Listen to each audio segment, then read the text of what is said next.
So, good afternoon po, sir. Good afternoon, classmates. Ngayon po, ang tatalakayin po natin sa Unit 6, ang different contemporary art techniques and performance practices. Nasa Lesson 2 na po tayo, which is the traditional techniques applied to contemporary arts creation. So, first, fad art. Fad art. Approaches to creating artworks are established through creating and innovation. Contemporary artists do not settle on what is traditional and generic. Instead, they keep innovating and creating more expressive ways to deliver visually compelling art using meaningful media. Techniques is the matter of utilization and manipulation materials to achieve the artist's desired style or effect, which is established by the distinct character and nature of the medium used. So, ibig sabihin dito, matatakal po natin ngayon ang mga approaches, kung ano nga ba yung mga approaches ng paggawa ng art. Ano ba yung, kung ano ba yung mga ways, kung paano gumawa ng art, ano ba yung iba't ibang ways paano gumawa ng art. Then, kung ano din ba yung iba't ibang techniques nila, paano gawin yung art na yan. And sabi din dito, yung approaches daw sa art is iba yung dati sa art, iba yung dating art sa ngayon. Dahil through time is nade-develop yung art na meron ang isang art. So yan, next slide. Medium defines the nature of the art. Sculpture. Yan. Based sa na-research ko, from the Latin sculpere, which means to carve, sculpture often is carved out of block of wood, stone, or other materials. The maker of sculptures are called sculptor, but in wood carver, but sa clay, molder.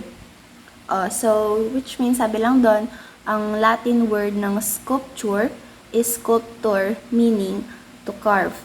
And ang sculpture daw is often nagka-carve sa wood, either sa wood, sa stone, or sa other materials. Basta it's mainly using our hands para gumawa ng art. Then, nakalagay din dito, today, no one really knows for sure when the world's first sculpture were made. However, historians suggest that it all began in the so-called Stone Age. In fact, the Venus of Berkhet, 3000 BC, and the Venus of Tantan, 200,000 BC, two objects with pre-sculptural forms, are the oldest sculptures in elegies. Ancient people also created small animals and human figures carved in bone, ivory, or stone for possible spiritual or religious purposes. So noon dun sa pagka-carve nila noon yung sculpture, ang purpose ng sculpture noon is parang pang spiritual purposes or parang religious purposes siya. So for example, yung mga Buddha nila is example yun ng sculpture, which is tag ito, statue. Yun, mga statues na ginagamit nila para parang nagre-represent ng kanilang culture, ng kanilang religion. So yun.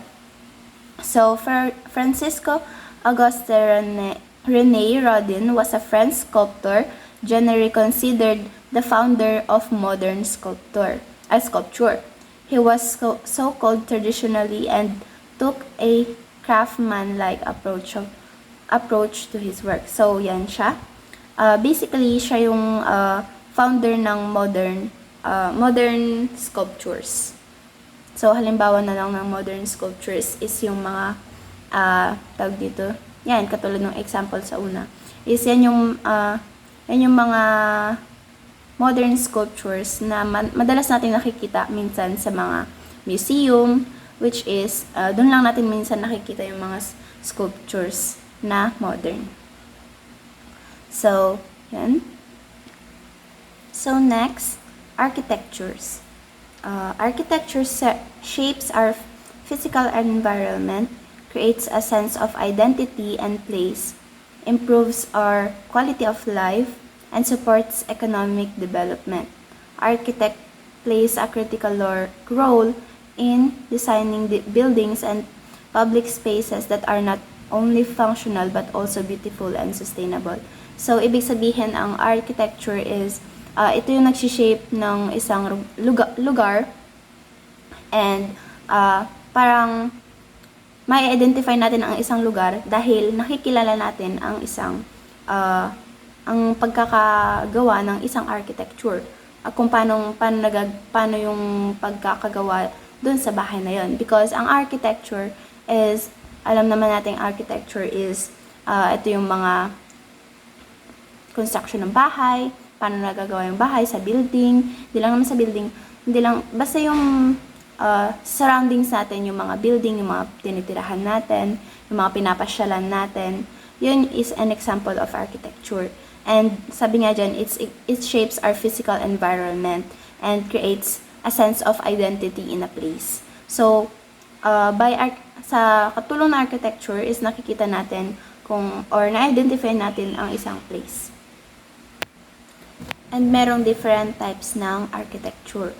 So, nandyan ang classical architecture, ang Romanesque, andyan ang Gothic, andyan ang Baroque, andyan ang Minimalism, Neoclassic style, and Modern style, Art Deco,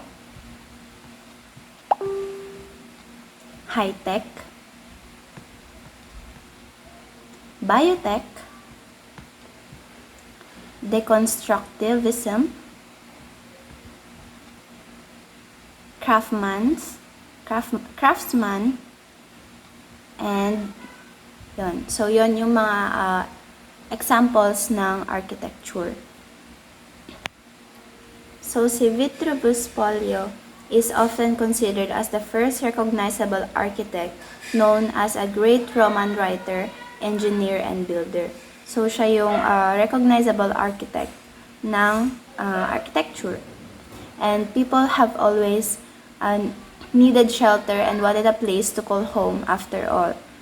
The exist of architecture can be placed back in the Neolithic period, about 10,000 BC, as this about when humans stopped living in caves. So, na-create ang architecture simula nung nag-stop ang mga humans, ang mga humans na manirahan sa mga caves, sa mga kuweba. So, next is painting. Painting, the expression of ideas and emotion. So, next is painting. The expression of ideas and emotions with the creation of certain aesthetic qualities in a two-dimensional visual language. The elements of this language, its shapes, lines, colors, tones, and texture, are used in various ways to produce sensation of volume, space, movement, and light on a flat surface. So, basically, ang painting is nag-express to ng ating emotions, ng ating ideas, and ang painting is, minsan sa mga tao is, dito sila nagiging free. And it shapes lines, meron dito yung lines, colors, tones, texture, and mostly yung volume niya, yung movement niya, and yung texture nung painting mo on a flat surface. So, the first painting was made by primitive men. So, by the word primitive men, ito yung mga sinaunang tao, believed to have been made by Homo Netherlandis in the prehistoric era. So, yun, sa una pa lang sila na yung mga nakilalang nag-umpisa ng painting. So, maraming examples ng painting nandiyan. So, for example, ng painting, nandiyan ang abstract, nandiyan ang watercolor, nandiyan ang oil painting, painting on canvas, acrylic, andyan yung pastel, ano pa ba? Basta, many more. Basta ang painting is dito natin na-express yung emotions natin and ideas. Using our hands. Making is the process of creating artwork by printing normally on paper but also on fabric, wood, metal, and other surface. It is traditionally surmised that Johannes Gutenberg of the German city of Mainz developed European movable type printing technology with the printing press around 1439, and this just over a decade the European age of printing began. For example ng printing making. For example, tela o damit. Yan yung mga tinatakan. Yung mga tinatakan sa damit, ayun yun. Yung printing making. Dance is a performing art form consisting of sequence of movement either improvised or purposefully selected. Ito, for example, sa dance, ito yung mga jazz, hip hop, salsa, yan yung mga example sa dance. Theater is such a vibrant form of art blending storytelling, performance, and spectacle to create unforgettable experience, whether it's drama, comedy, musical, or experimental piece. Theater has a unique ability to captivate and move audience. What aspect of theater interests you the most? For example, sa theater, drama, comedy, musical, and melodrama. Yun yung sa theater. Looking ahead, literature will continue to thrive as new generation of writers and readers emerge. Emerging technologies may change the way we consume literature, but the fundamental human impulse to create and engage with stories will endure as long as there are stories to tell and readers to listen.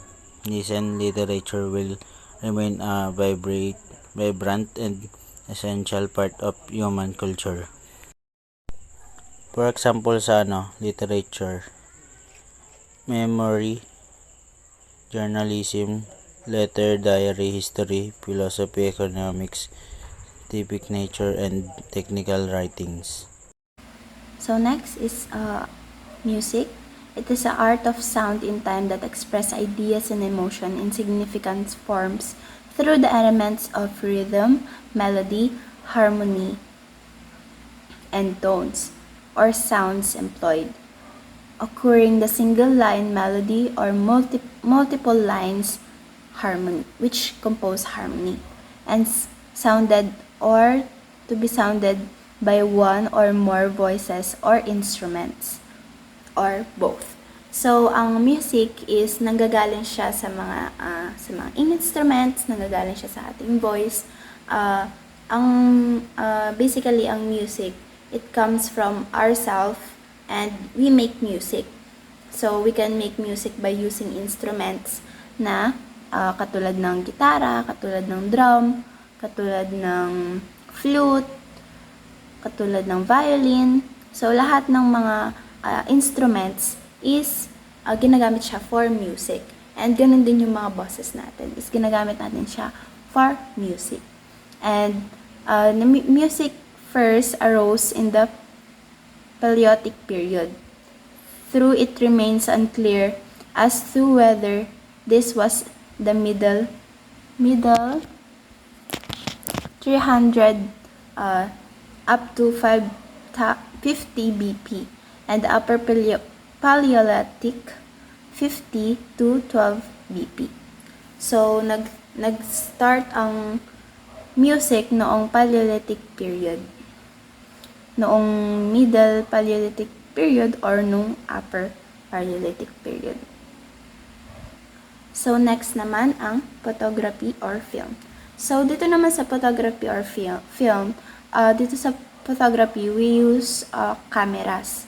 Ang cameras is isa siyang instrument na ginagamit natin para makaka-create ng art or para makaka-capture ng isang moment.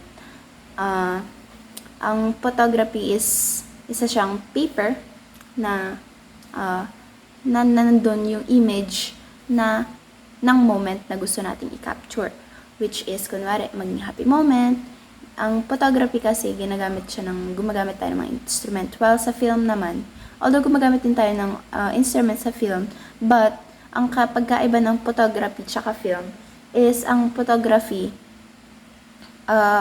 kumbaga picture lang siya, tawag dito, kumbaga fix yung mga tao doon, while sa film naman is gumagalaw yung mga tao doon, which is na parang napapanood mo siya. So, syempre, nung unang panahon is black and white pa lang yung color ng photography. Pero ngayon is ang photography natin is very colorful na, pwede na siyang na-adjust ng lighting. Then, ganun din sa film is dati black and white lang. Pero ngayon is, syempre, nasa modern na tayo, may mga colors na, which is pwede din natin siyang i-adjust. So next, dito na tayo sa technique. Technique is a skillful manipulation of materials to achieve the designed formal effect and communicate the right concept.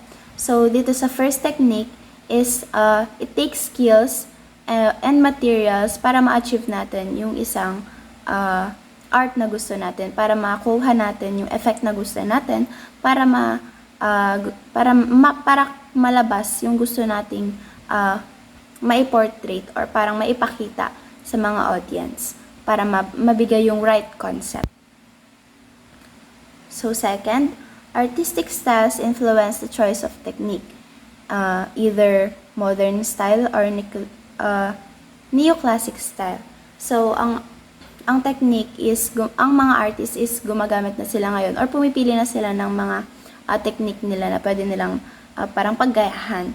Either modern ba, yung ngayon, or either yung neoclassic style, which is yung mga sinaunang panahon. And sa pagpili naman ng technique ng mga artists is nakadepende yon sa kanilang mood or sa kanilang choice. So third, technique utilize a wide range of tools and technologies.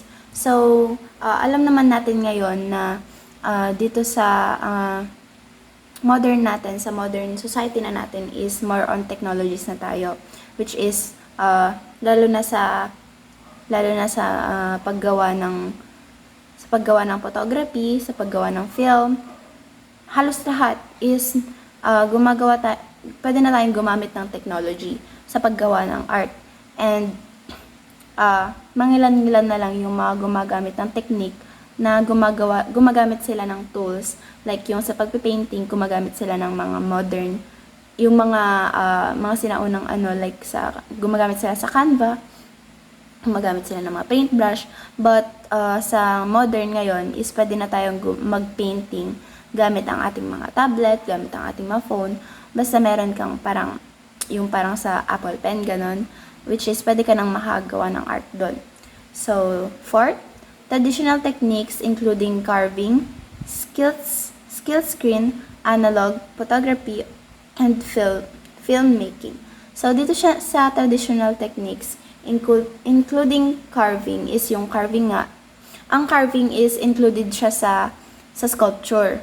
Then, yung skill screen, included siya sa photo making.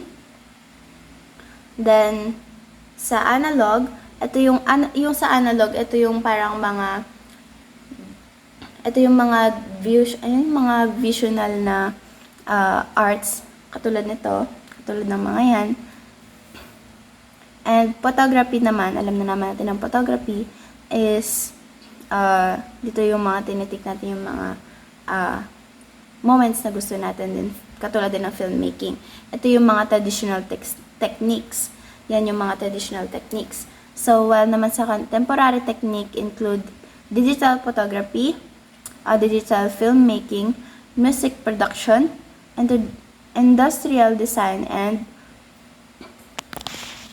robotics. So, ngayon kasi, sa contemporary ngayon, is more on, sabi ko nga, gumagamit na tayo ng technology, naging puro mga digital na. Gumagamit na tayo ng mga gadgets sa paggawa ng art. While sa traditional is more on hand talaga.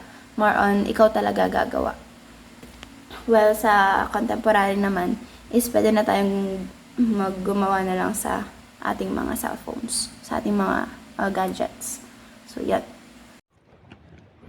Sinasabi dito na ito ay nagpapakita ng si Andres Bonifacio na nagtaguyod ng revolusyon.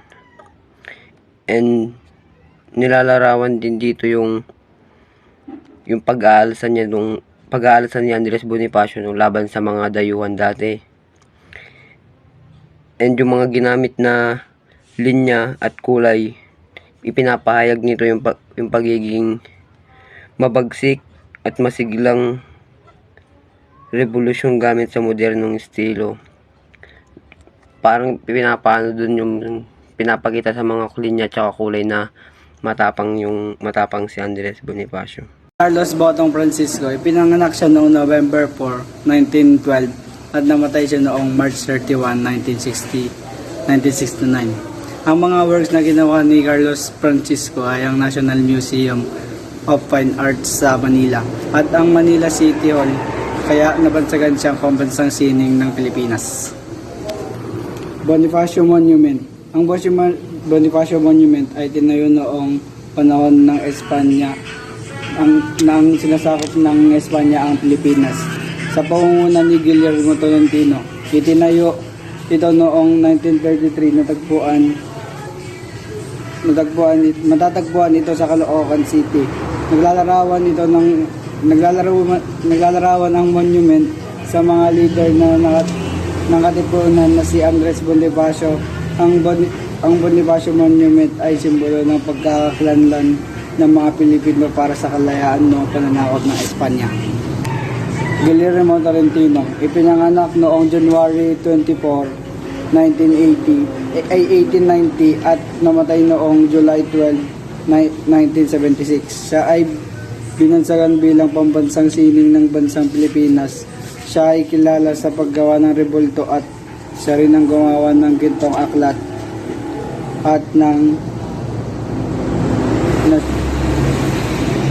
at Order of National Artists at